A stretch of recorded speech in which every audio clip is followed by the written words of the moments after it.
ಸಾರ್ವಜನಿಕ ಸ್ಥಳವೊಂದರಲ್ಲಿ ಯುವಕನೊಬ್ಬ ಪ್ರಜ್ಞೆ ತಪ್ಪಿದವನಂತೆ ಗಂಟೆಗಟ್ಟಲೆ ಒಂದೇ ಕಡೆ ನಿಶ್ಚಲವಾಗಿ ನಿಂತಿರುವ ವಿಡಿಯೋವೊಂದು ಸಾಮಾಜಿಕ ಜಾಲತಾಣಗಳಲ್ಲಿ ಸಿಕ್ಕಾಪಟ್ಟೆ ವೈರಲ್ ಆಗಿದೆ.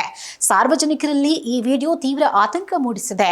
ಈ ಯುವಕನ ವಿಚಿತ್ರ ವರ್ತನೆಗೆ ನಿಖರ ಕಾರಣವೇನು ಎಂಬ ಪ್ರಶ್ನೆ ಇದೀಗ ನೆಟ್ಟಿಗರನ್ನ ಕಾಡ್ತಾ ಇದ್ದು ಆನ್ಲೈನ್ನಲ್ಲಿ ವ್ಯಾಪಕ ಚರ್ಚೆಗೂ ಗ್ರಾಸವಾಗಿದೆ. ಈ ವಿಡಿಯೋವನ್ನ ನಗರದ ಬಾಗಲೂರು ಪ್ರದೇಶದ ನಿಟ್ಟೆ ಕಾಲೇಜು ಬಳಿ ಚಿತ್ರೀಕರಿಸಲಾಗಿದೆ. ವಿಡಿಯೋದಲ್ಲಿರುವ ಯುವಕ ತನ್ನ ಸುತ್ತಮುತ್ತ ಏನ್ ನಡೀತಾ ಇದೆ ಎಂಬ ಕಿಂಚಿತ್ತೂ ಅರಿವಿಲ್ಲದಂತೆ ಒಂದೇ ಭಂಗಿಯಲ್ಲಿ ನಿಶ್ಚಲವಾಗಿ ನಿಂತಿರುವುದನ್ನ ಕಾಣಬಹುದು. ಈ ವಿಡಿಯೋವನ್ನ ಹಂಚಿಕೊಂಡಿರುವ ಎಕ್ಸ್ ಬಳಕೆದಾರರು ಇದು ಅತ್ಯಂತ ಆತಂಕಕಾರಿ ವಿಚಾರ ಅಂತ ಎಚ್ಚರಿಸಿದ್ದು, ನಗರಕ್ಕೆ ಜಾಂಬಿ ಡ್ರಗ್ ಎಂದು ಕರೆಯಲಾಗುವ ಅಪಾಯಕಾರಿ ಮಾದಕ ವಸ್ತು ಪ್ರವೇಶಿಸದೆ ಅಂತ ಆರೋಪಿಸಿದ್ದಾರೆ. ಬಳಕೆದಾರರನ್ನ ನಿಶ್ಚಲರನ್ನಾಗಿ ಜಾಂಬಿಗಳಂತೆ ಪರಿವರ್ತಿಸುವ ಮರಣಾಂತಿಕ ಜಾಂಬಿ ಡ್ರಗ್ಸ್ ಸೈಲಾಜಿನ್ ಮಿಶ್ರಿತ ವಸ್ತು ಇದೀಗ ಬೆಂಗಳೂರಿಗೂ ಕಾಲಿಟ್ಟಿದೆ. ನಿಟ್ಟೆ ಕಾಲೇಜು ಬಳಿಯ ಬಾಗಲೂರಿನಿಂದ ಇಂಥ ಆತಂಕಕಾರಿ ವರದಿಗಳು ಹೊರಬರ್ತಾ ಇವೆ.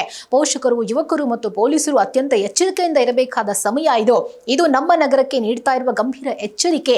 ಬೆಂಗಳೂರು ಉಡ್ತಾ ಬೆಂಗಳೂರು ಆಗ್ತಾ ಇದೆ. ಪರಿಸ್ಥಿತಿ ಕೈ ಮೀರುವ ಮುನ್ನ ಎಚ್ಚೆತ್ತುಕೊಳ್ಳಿ ಅಂತ ಪೋಸ್ಟ್ ನ ಕ್ಯಾಪ್ಷನ್ ನಲ್ಲೂ ಬರೆಯಲಾಗಿದೆ.